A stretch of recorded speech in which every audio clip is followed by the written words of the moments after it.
Assalamualaikum. Kami dari kelompok 6 Pendidikan Sains dan Matematika Anak Usia Dini Institut Agama Islam Nusantara Batanghari akan melakukan percobaan telur mengapung.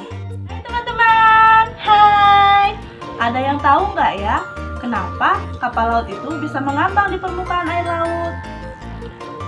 Iya ya, kenapa ya? Kok bisa sih? Daripada kita bertanya-tanya, yuk kita lakukan percobaan bersama. Let's go! Jadi alat dan bahannya apa aja, Kak? Nah, yang pertama ada 2 buah gelas yang diibaratkan sebagai wadah penampung airnya.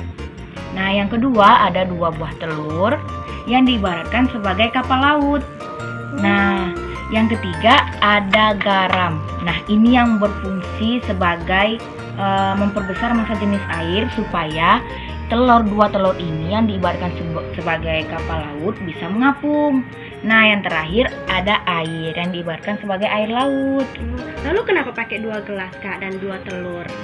Nah, yang pertama itu untuk yang tidak bisa mengapung, dan yang kedua supaya bisa mengapung.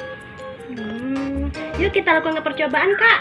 Ayo. Baiklah teman-teman, langkah pertama kita masukkan garam ke dalam 1 gelas saja. Ini garamnya kurang lebih 12 sendok ya teman-teman. Kita masukkan semuanya ke dalam gelas.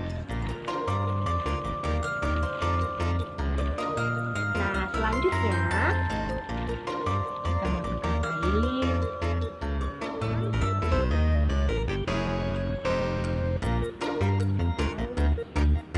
Dan yang satunya yang tidak memakai garam ya teman-teman. lalu kita aduk.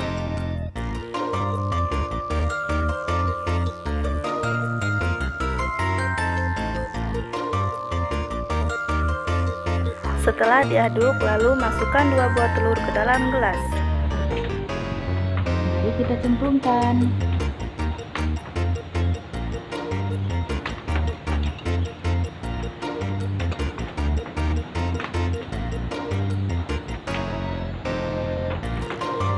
Bisa dilihat kan perbedaannya. Gelas yang pertama itu berisi air yang tidak dicampur dengan garam.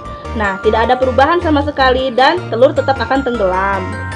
Nah, terus yang ini Kak, kok bisa mengapung ya, Kak? Nah, karena ini sudah dilarutkan dengan garam. Karena dengan garam bisa memperbesar massa jenis air, makanya telur tersebut bisa mengapung.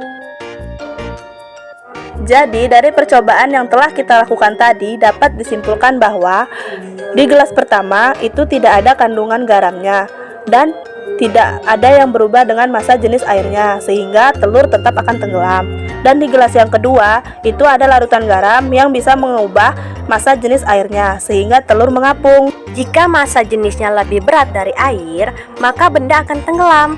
Jika massa jenisnya lebih ringan, maka benda akan mengapung. Sementara kapal yang besar bisa mengapung karena kapal memindahkan air yang jumlahnya sangat besar juga. Alhamdulillah telah selesai.